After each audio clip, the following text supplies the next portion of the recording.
I am a doctor at Max Hospital in New Delhi, India, and treat children with abnormal lumps in their body.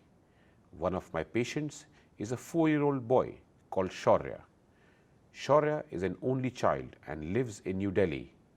He was attending nursery and had received all his vaccinations and had previously been well, achieving all his normal growth and developmental milestones. Around 2 months before coming to see me, he started complaining of a headache in the front of his head. He complained of disturbed sleep, often waking at night because of these headaches, making him irritable in the mornings.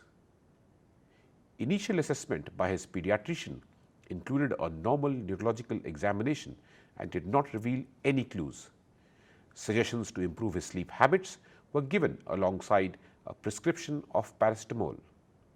But this did not relieve his headaches, and shortly after he began to vomit upon waking, although he did not appear to be nauseated. Shaurya's mother then began to notice that he was walking unsteadily and that his head was tilted to one side. Extremely worried, she took him back to the pediatrician, who ordered a CT scan. This was 2 months after his first symptoms. The CT revealed a tumor in the back of the brain. He was then urgently referred to my hospital. When I examined Shaurya, I also asked his mother the following questions. How long has Shaurya had the headaches? At what time of the day did he get the headaches? Do the headaches wake him up? Does he have nausea and or vomiting with the headaches? Does he have any abnormal eye movements, or are there any problems with his vision?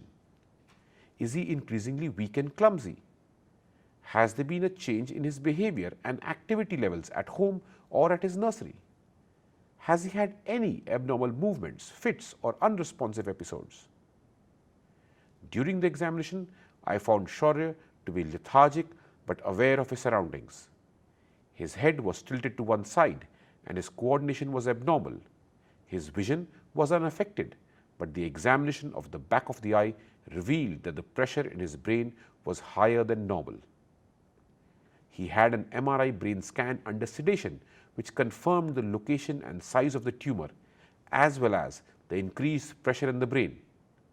He was promptly seen by our neurosurgeons and subsequently had a successful surgery to remove the tumor and relieve the pressure. Further treatment was planned after the pathology report was available. We also ensured that the family received timely information, counseling, and support throughout the process. Here are some key points to remember. Brain tumors are the second most common childhood cancer. Sadly, diagnosis is often delayed because not all brain cancers have easily recognizable signs. Some signs are gradual in onset or are similar to those that occur with other common childhood conditions. The signs and symptoms of brain tumors are varied and determined by the part of the brain affected, the developmental stage and ability of the child or young person, and whether or not intracranial pressure is raised. Routine tests may also be normal. A normal neurological examination does not exclude a brain tumor. Persistence or recurrence of symptoms, presence of more than one symptom, or progression of any symptoms, abnormalities, or changes should raise the alarm to immediately refer and call in specialists. It is important that primary care physicians and general pediatricians know the signs and symptoms which raise the possibility of a brain tumor in a child and investigate further through CT or MRI brain scan and or link to a referral center in a timely manner.